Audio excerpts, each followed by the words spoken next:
পুঁই পাতার বড়া করব। সেই জন্য এখানে নিয়েছি 100 গ্রাম মটর ডাল ভিজিয়ে রেখেছিলাম। আর এটা দেখানো হয়নি, কালো জিরে কাঁচা লঙ্কা দিয়ে দিয়েছি, নুনও দিয়ে দিয়েছি।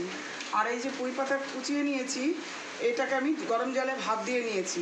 এইবার আমি এই পাতাগুলোকে এর মধ্যে দিয়ে মাখিয়ে তারপরে বড়া করব।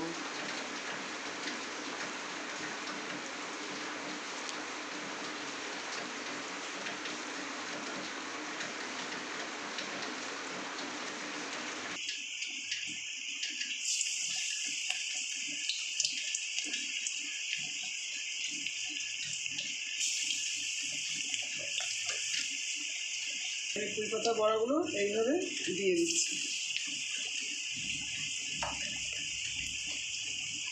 আমি টবে পুঁই গাছ লাগিয়েছিলাম, সেই পাতা দিয়ে করছি। এই যে আমার বড়াগুলো ভাজা হয়ে গেছে, সব কটা আমি ভেজে নিলাম।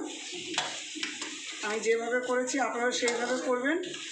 আর বাড়িতে খেয়ে প্রত্যেকে ভালো বলবে। আর ভালো লাগলে লাইক কমেন্ট শেয়ার করুন, পাশে থাকা বেল আইকনটি ক্লিক করুন এবং সকলেই আমাকে